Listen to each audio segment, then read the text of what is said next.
Perintah Kaisar Naga. Audiobook, novel silat, episode 697. Api harapan yang baru saja menyala padam oleh kemunculan tiba-tiba Sang Raja Iblis. Di langit berbintang, Sang Raja Bintang Roh Api jelas murka oleh kedatangan Sang Raja Iblis Api. Raja Iblis Api, kita belum selesai. Suara Sang Raja Bintang Roh Api dipenuhi dengan amarah yang dingin. Roh Api, dasar tua bangka, macan lansia, cukup omong kosongmu. Aku sudah lama ingin merasakan api pemurni langit berbintangmu. Berani melawanku di surga luar. Suara Raja Iblis Api dipenuhi provokasi dan semangat juang. Sesukamu, dua aura agung langsung terkunci. Sesaat kemudian, pilar cahaya bintang dan tangan raksasa api iblis secara bersamaan ditarik kembali. Sosok Raja Bintang Roh Api di langit berbintang, dan Raja Iblis Api di balik celah api iblis, tampaknya telah mencapai semacam pemahaman diam-diam. Mereka secara bersamaan berubah menjadi dua aliran cahaya, satu seterang galaksi, yang lainnya hitam seperti matahari iblis, seketika merobek penghalang surga ke-9 dan menghilang ke kedalaman alam semesta yang luas, menuju ke suatu tingkat dunia yang tak diketahui untuk berperang. Mereka datang dan pergi dengan cepat, seolah-olah mereka hanya lewat, ikut campur dalam sesuatu dengan santai, lalu seketika mengubah medan perang karena permusuhan mereka. Di dalam jurang pemakaman jiwa, keheningan yang mematikan dan atmosfer yang menindas sebelumnya langsung kembali. Hanya Dev yang terluka, pasukan naga, dan sisa jiwa dari pemakan jiwa, yang baru saja melarikan diri dan keberadaannya tidak diketahui tetapi ancamannya tetap ada, bersama dengan celah spasial yang perlahan menutup. Keputusasaan yang mengikuti harapan seringkali lebih menyesakan. Dev menatap jurang pemakaman jiwa yang kini tenang, merasakan rasa sakit yang hebat di sekujur tubuhnya dan kelemahan jiwanya. Ia melirik rekan-rekannya yang terluka dan lemah di sampingnya, dan senyum pahit tersungging di bibirnya. Saudara kedua Raja Iblis Api berkobar, ketika aku kuat, aku akan membunuhmu dulu.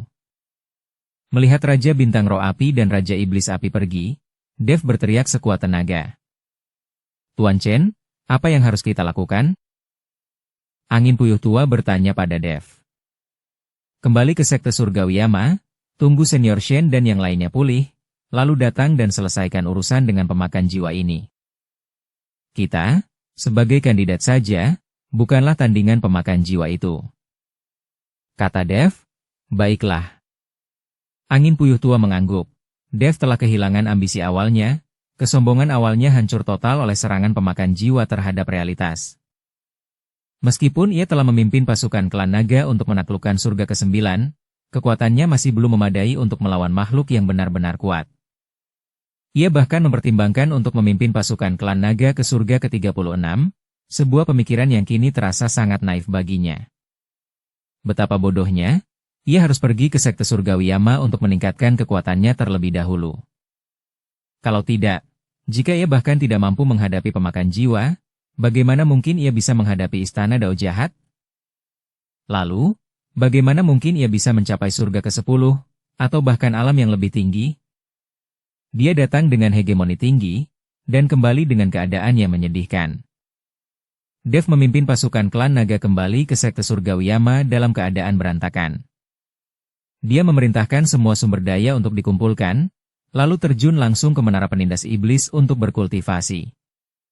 Dev memanfaatkan perbedaan waktu di dalam menara dan sumber daya besar yang dijarahnya dari surga ke-9, memulai perjalanan kultivasi yang menggila. Pil dimurnikan seperti permen, uras spiritual diekstraksi dan dilahap langsung, dan berbagai benda langka yang mengandung fragmen hukum dianalisis dan diserap secara paksa. Tubuhnya bagaikan lubang tanpa dasar, dengan rakus menyerap segala sesuatu yang dapat diubah menjadi kekuatan. Kekalahan telak dalam pertempuran melawan pemakan jiwa bagaikan cambuk, terus-menerus mencambuknya, membuatnya tak berpuas diri. Ilusi kekuatannya yang mengerikan sebelumnya hancur total, digantikan oleh pemahaman yang jernih dan hasrat yang kuat untuk mengejar alam yang lebih tinggi. Waktu mengalir cepat di dalam menara penekan iblis. Beberapa hari kemudian, jauh di dalam menara penekan iblis, aura kuat tiba-tiba meletus, memicu badai di dalamnya.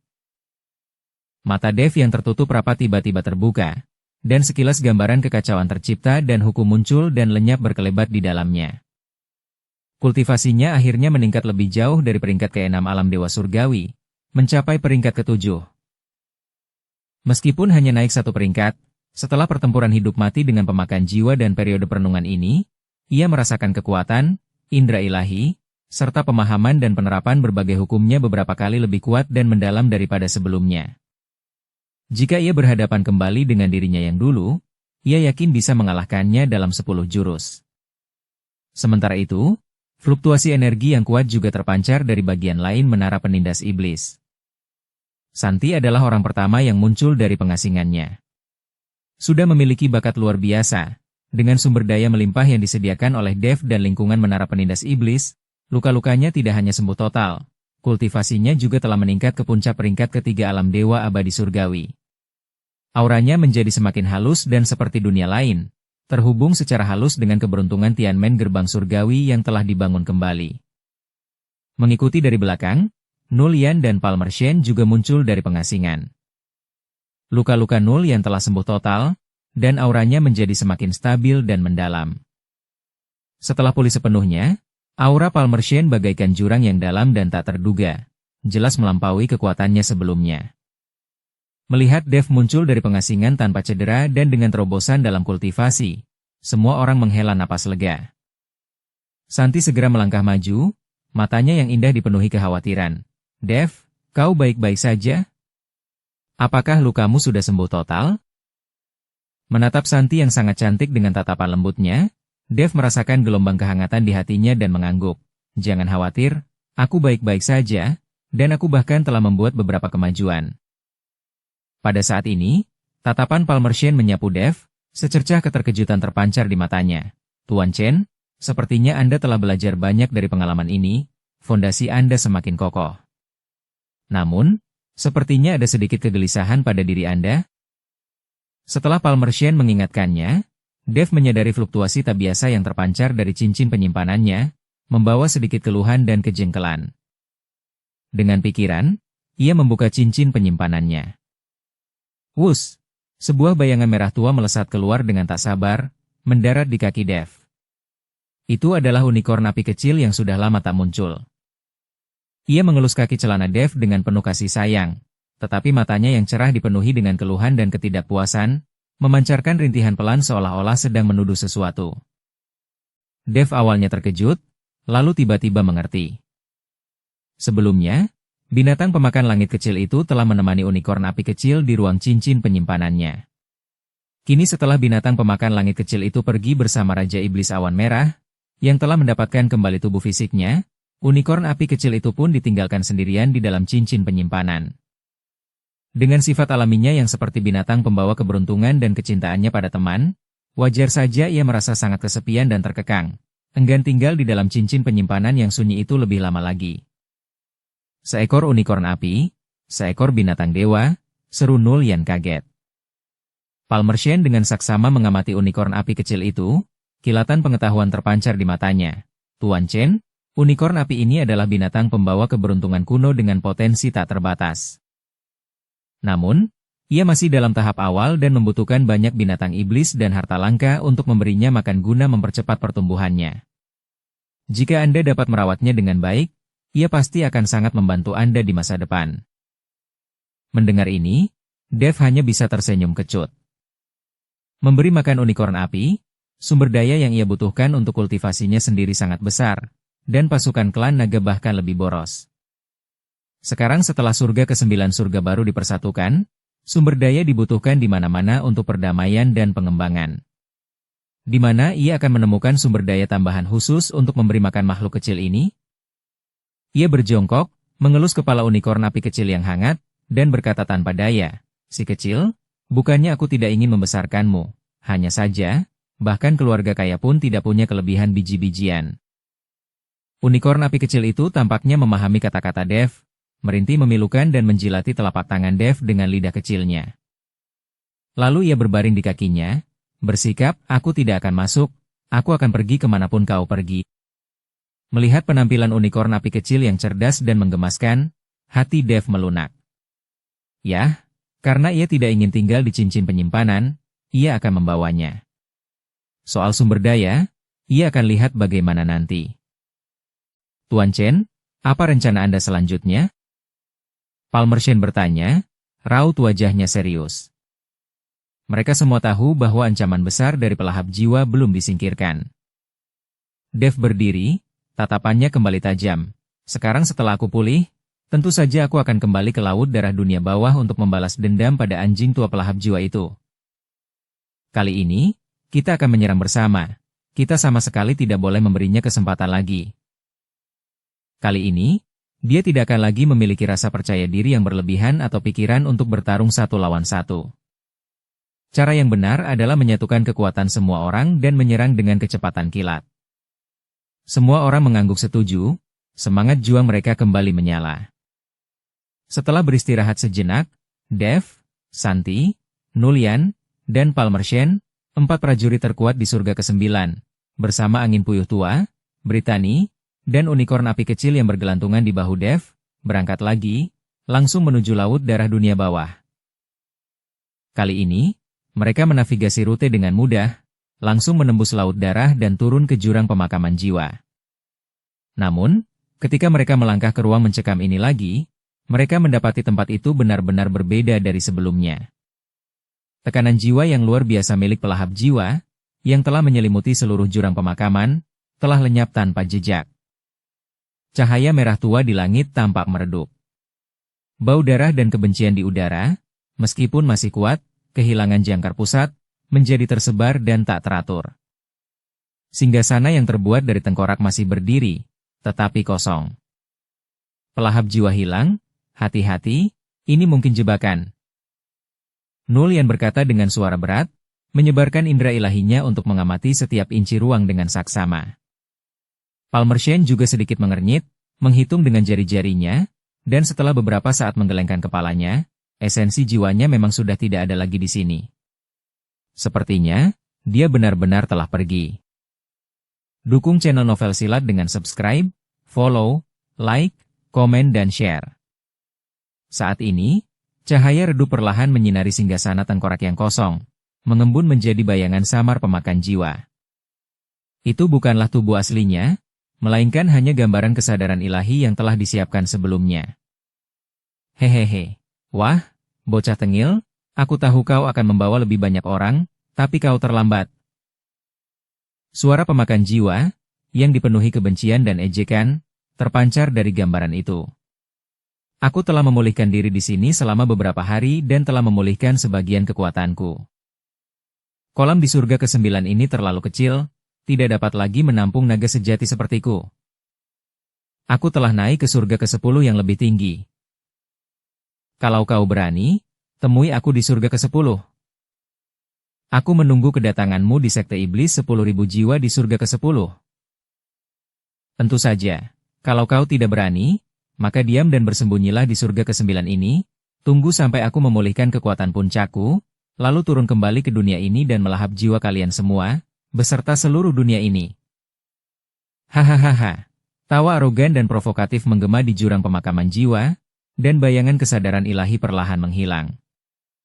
Kerumunan saling bertukar pandang dengan bingung, wajah mereka muram.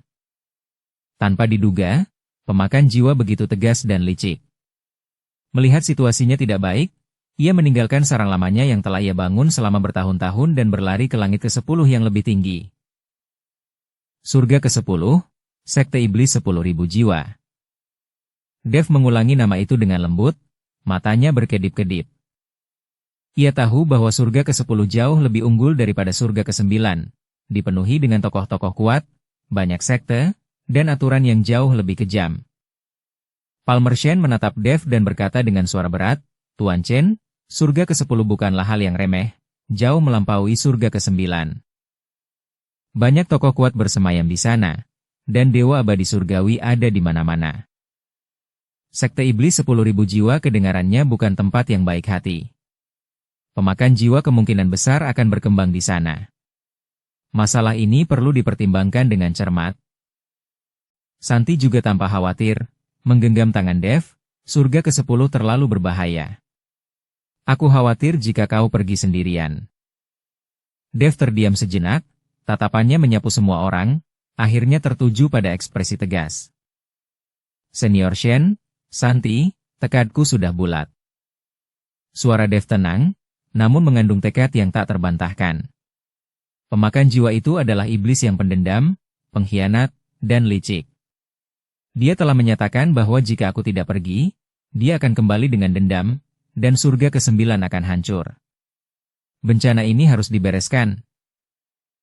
Dia berhenti sejenak, lalu melanjutkan, lagi pula, jalanku tak terbatas hanya surga ke-9. Alam yang lebih tinggi dan lawan yang lebih kuat adalah tujuanku. Surga ke-10, aku harus pergi ke sana. Lalu dia memandang Palmer Shen dan Nulian, Senior Shen, Master Sektian, surga ke-9 baru saja dipersatukan. Meskipun tampaknya telah ditaklukkan, arus bawah tetap bergejolak. Sekte Surgawi Yama dan Gerbang Surgawi baru sama-sama membutuhkan kehadiran kalian untuk memastikan stabilitas. Pasukan Klan Naga, kalian juga butuh waktu untuk memulihkan diri dan mencerna apa yang telah kita peroleh. Lebih penting bagi kalian untuk tetap tinggal daripada ikut denganku ke surga ke-10. Ia kemudian menatap Santi dan berkata lembut, Santi, Tianmen Gerbang Surgawi baru saja didirikan kembali, dan semuanya perlu dibangun kembali. Kau adalah penguasa Tianmen Gerbang Surgawi, itu tak bisa berjalan tanpamu. Lagi pula, masa depan surga ke-10 masih belum pasti. Aku tak bisa membiarkanmu mempertaruhkan nyawamu bersamaku. Kau tetaplah di surga ke-9, kembangkan Gerbang Surgawi dengan baik, dan tunggu kepulanganku. Akhirnya, ia menatap angin puyuh hitam yang bersemangat dan Britani yang khawatir. Tua hitam, biru kecil, kupercayakan pasukan klan naga kepadamu. Bantu Santi menjaga surga ke-9, dan pada saat yang sama, berusahalah untuk meningkatkan kekuatanmu. Setelah aku memiliki pijakan yang kokoh di surga ke-10, aku mungkin membutuhkan bantuanmu. Pengaturan Dev jelas dan matang. Meskipun semua orang khawatir, mereka tahu itu adalah pilihan terbaik saat ini. Palmer Shen menghela napas, menyadari bahwa bujukan tidak ada gunanya, dan hanya bisa dengan sungguh-sungguh memberi instruksi. Surga ke-10 tidak seperti di sini. Berhati-hatilah dalam segala hal, dan jangan sok menjadi pahlawan dalam situasi apapun. Keselamatanmu sendiri adalah yang terpenting. Nulian menepuk bahu Dev, Tuan Chen, jaga dirimu. Sekte Surgawi Yama akan selalu menjadi pendukungmu. Mata indah Santi berkaca-kaca, 1000 kata diringkas menjadi satu kalimat. Anda harus kembali dengan selamat. Angin puyuh tua berkata dengan suara berat, jangan khawatir, Tuan Chen, dengan saya di sini, surga ke-9 tidak akan kacau. Anda harus segera membangun wilayah Anda sendiri di sana, agar kami bisa datang dan menikmati hidup yang baik bersama Anda. Britani tidak banyak bicara, tetapi tatapan matanya yang dingin penuh dengan nasihat yang sungguh-sungguh. Dev menyimpan kebaikan semua orang di dalam hatinya dan mengangguk dengan tegas. Ia tak menunda lagi, menarik napas dalam-dalam, dan kekuatan abadinya melonjak di dalam dirinya. Tangannya perlahan bergerak di kehampaan. Pemahamannya tentang hukum ruang jauh melampaui rekan-rekannya, dan saat ini, ia mengerahkan seluruh kekuatannya, memanfaatkan kekuatan kehampaan. Wus, sebuah lorong kehampaan yang terdistorsi, memancarkan fluktuasi yang tak stabil, terbelah paksa di hadapannya. Di ujung lorong yang lain terbentang dunia yang kacau dan kabur, memancarkan aura yang jauh lebih luas dan berbahaya daripada surga ke-9, surga ke-10. Au! Unicorn api kecil di bahunya sepertinya merasakan sesuatu, mengeluarkan geraman pelan yang bersemangat sekaligus sedikit tegang. Cakar-cakar kecilnya mencengkeram pakaian Dev erat-erat. Dev berbalik untuk terakhir kalinya, menatap tajam rekan-rekannya dan dunia yang telah ia perjuangkan. Tatapannya tegas, tanpa rasa keterikatan yang tersisa. Semuanya, sampai jumpa. Sebelum kata-katanya selesai, ia melangkah maju, sosoknya menghilang ke dalam lorong hampa yang bergejolak. Unicorn api kecil mengikutinya dari dekat. Setelah ia masuk, lorong hampa itu berkedip-kedip hebat beberapa kali, akhirnya perlahan menutup dan menghilang. Di dalam jurang pemakaman jiwa, hanya Palmer Shen dan yang lainnya yang tersisa, menatap diam-diam ke tempat Dev menghilang. Saat Dev melangkah ke lorong kehampaan, Sebuah kekuatan yang jauh lebih dahsyat dan kacau daripada penjelajahan spasial sebelumnya menyapu dirinya. Jalan menuju surga ke-10 ini sangat tidak stabil, seolah-olah diambang kehancuran. Lingkungan di sekitarnya bukanlah kegelapan yang tenang, melainkan dipenuhi dengan turbulensi kehampaan yang berwarna-warni, namun sangat berbahaya. Arus turbulen ini, seperti bilah tak terlihat, dengan panik mengiris dan merobek aura abadi pelindung Dev, memancarkan suara mendesis yang menggetarkan gigi. Ekspresi Dev muram. Ia menyalurkan kekuatan abadinya dengan sekuat tenaga, menciptakan lapisan demi lapisan pertahanan di sekelilingnya, sekaligus mendorong hukum ruang waktu hingga batasnya, mencoba menemukan jalur yang relatif stabil di tengah turbulensi tersebut. Pedang pembunuh naga tergenggam di tangannya, siap membelah celah spasial yang mematikan kapan saja. Namun, kekokohan dan kekacauan penghalang surga ke-10 jauh melampaui ekspektasinya. Badai spasial ungu tua, bagaikan naga raksasa, terbentuk tanpa peringatan, membawa aura kehancuran, dan menghantamnya. Gawat, pupil mata Dev mengerut tajam. Ia mengerahkan kekuatannya hingga batasnya, pedang pembunuh naga meletus dengan cahaya pedang yang menyilaukan, menebas badai dengan ganas. Bersambung ke episode 698. Dukung kami dengan subscribe, follow, like, komen dan share. Terima kasih.